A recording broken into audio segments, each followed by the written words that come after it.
రాష్ట్రంలో ఈ 16 మాసాల పరిపాలన చూస్తే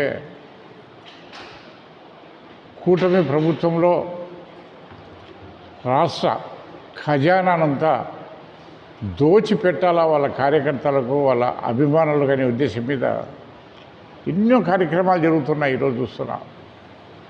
వాళ్ళు ఏ పరిస్థితుల్లో ప్రజల సంక్షోభాన్ని వారి యొక్క అవసరాలను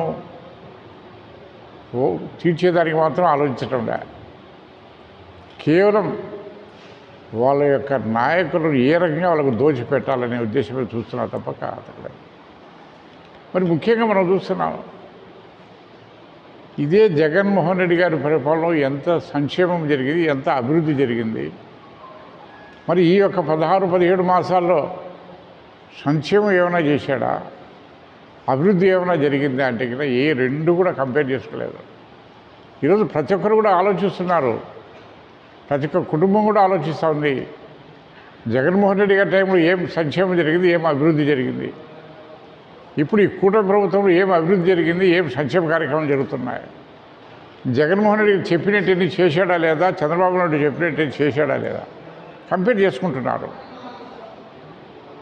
మరి కేవలం ఒక పచ్చ మీడియాను అడ్డం పెట్టుకొని చేయనటువంటివన్నీ చేసినని చెప్తూ మరి వాళ్ళు చేసిన తప్పులు కప్పిపుచ్చుకుంటూ మరి ప్రజలకు ఈ మీడియా ద్వారా తెలియజెప్పే కార్యక్రమం చేస్తున్నాడు తప్పక ఏమీ చేయడం లేదు అసలు. మరి ముఖ్యంగా మనం చూస్తున్నాం, మొన్న అనంతపురంలో సూపర్ 6 సక్సెస్ అని పెట్టి చేశాడు. సూపర్ 6లో నువ్వు చెప్పినటువన్నీ కూడా ఏ ఒక్కటైనా నెరవేర్చావు, అని పూర్తిగా ఏ ఒక్కటి నెరవేర్చరా. కానీ పబ్లిసిటీ మాత్రం బ్రహ్మాండంగా చేసుకుంటున్నాడు. అందులో ఇంకోటి చంద్రబాబు నాయుడు ఉండే ఒక ఏదంటే ఎంత పచ్చి అబద్ధమైనా సరే కళ్ళు ఆర్పకుండా చెప్పేటువంటి నైపుణ్యం చంద్రబాబు నాయుడుకు ఉంది. జగన్మోహన్ రెడ్డి గారు పొరపాటు కూడా అబద్ధం చెప్పే అలవాటు లేదు. ఏదైనా మేము సలహాలు ఇచ్చి ఈ రకంగా చేస్తే కన్నా మనం చేయలేము, అబద్ధం చెప్పలేము. చంద్రబాబు నాయుడు మనం అబద్ధం చెప్పలేము అనేది అట్లా. మరి అదే రకంగా మనం ఇప్పుడు చూస్తున్నాం. ఈరోజు దాదాపు 17 మెడికల్ కాలేజీలు తెప్పించాం. పర్మిషన్ తీసుకొని చెల్లగొడు ఉంటాం.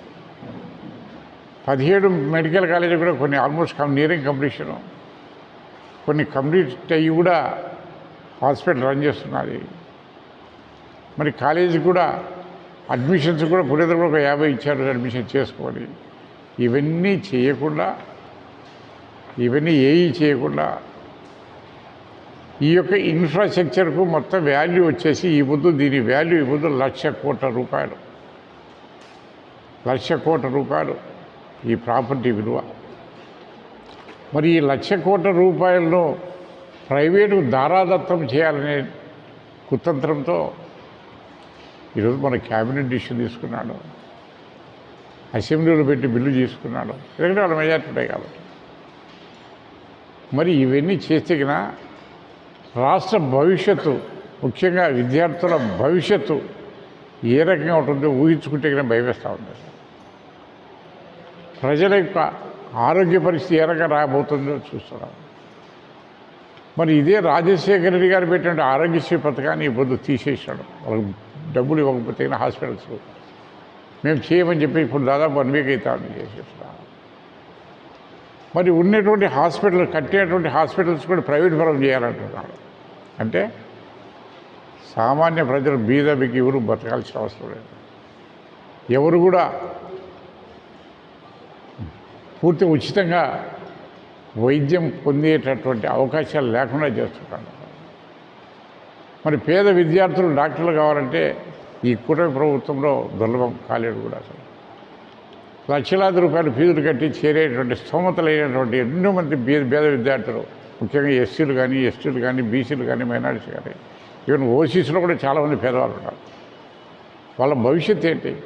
మంచి మెరిట్ స్టూడెంట్స్ ఉంటారు, ఆర్థికంగా డొనేషన్ పెట్టే పరిస్థితి ఉండదు. మరి వాళ్ళ పరిస్థితి ఏంటి? ఎందుకు కానీ ఈ రకమైన నిర్ణయం తీసుకుంటాడు? మరి ఇదే జగన్మోహన్ రెడ్డి గారు చూసాం. ఆరోగ్యశ్రీ అంతా ఆరోగ్యం బాగా జరిగింది. ఎన్ని ప్రాణాలు కాపాడారు. ఏ రోజైనా ఈ కార్పొరేట్ హాస్పిటల్స్ నోటీస్ ఇచ్చారు, ఆపారు ఆరోగ్యశ్రీని. మరి ఎందుకని ఈరోజు ఆరోగ్యశ్రీ లేదు? గవర్నమెంట్ హాస్పిటల్ నిర్వీర్యం చేసి ప్రైవేట్ హాస్పిటల్స్కు పెద్దరం కట్టి ఇచ్చేకిరా. అది కూడా ఎకరాకు 100 రూపాయలతో సంవత్సరానికి ఇవన్నీ ప్రాపర్టీ అంతా కూడా వాళ్ళకి హ్యాండ్ ఓవర్ చేస్తే మరి ప్రభుత్వం ఇన్ని కోట్లు ఖర్చు పెట్టి ఏం చేసుకోవాలి? ఎందుకు ఖర్చు పెట్టేట్టు? మరి అదే రకంగా ఇది చెప్తున్నాడు. ఇవన్నీ కూడా పూర్తి చేయాలంటే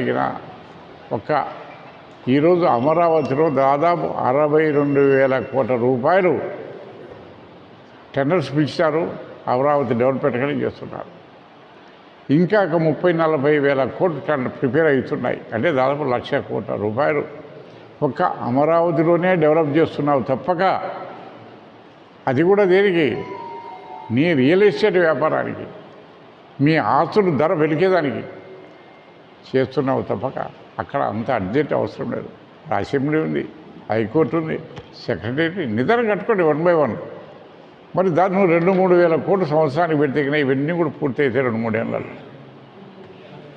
ఏదైనా జగన్మోహన్ రెడ్డి ప్రభుత్వంలో ఏం చేశాడు, మోటివ్ చేశాడు. ఈ 2-3 ఏళ్ళు కంటిన్యూ చేస్తే కన్నా పూర్తి అయితే బ్రహ్మాండంగా ప్రజలకు అందరూ అందుబాటులో ఉంటాయి విద్య, వైద్యం. మరి అది చేయకుండా కేవలం నీ యొక్క రాజకీయం చేసుకుంటా. మరి అదే రకంగా వెల్ఫేర్ తీసుకున్నా కానీ చెప్పారు, ఏమైనా చేస్తున్నావా? గ్యాస్ సిలిండర్లోనే ఒకటి ఇచ్చి మోసం చేశావు. అమ్మఒడని ఒకరికో ఇద్దరు ఇచ్చి మోసం చేశావు. పెన్షన్లు వచ్చి కట్ చేస్తున్నావు, ఏదో అడ్డం పెట్టి సొడ్డు పెట్టి కట్ చేస్తున్నావు. మరి అదే రకంగా నిరుద్యోగులు 3 ఏళ్ళు అది లేదు. ప్రతి ఒక్క మహిళకు 1,500 రూపాయలు నెలకైనా అది లేదు. ఇవన్నీ కూడా అబద్ధాలు చెప్పి అధికారంలోకి వచ్చావు. నిన్ను ప్రజలు ఇప్పటికే అర్థమైపోయింది, నీ పరిస్థితి అర్థమైపోయింది. మేము ఒకటే అడుగుతాం, జగన్మోహన్ రెడ్డి కూడా ఒకటే అడిగే ఎన్నికల ముందు, నా వల్ల మీ కుటుంబానికి మేలు జరిగింటే, నా వల్ల మీ ప్రాంతం అభివృద్ధి చెందింటే నాకు ఓటే అడిగారు. మరి ఇదే విధంగా ఈరోజు రేపు రాబోయేటువంటి లోకల్ బాడీ ఎలక్షన్లు కూడా మీకు దమ్ము ధైర్యం ఉంటే గినా నేను చెప్పినటువంటి కూడా సూపర్ 6 సక్సెస్ చేసింటే నాకు ఓటేయండి, మీ ప్రాంతంలో అభివృద్ధి జరిగింటే ఓటేయండి అని అడిగే దమ్ము ధైర్యం ఉందా? లేదు. అన్ని మోసాలు పక్కద్దగా చెప్పేది ఒకటి, చేసేది ఒకటి.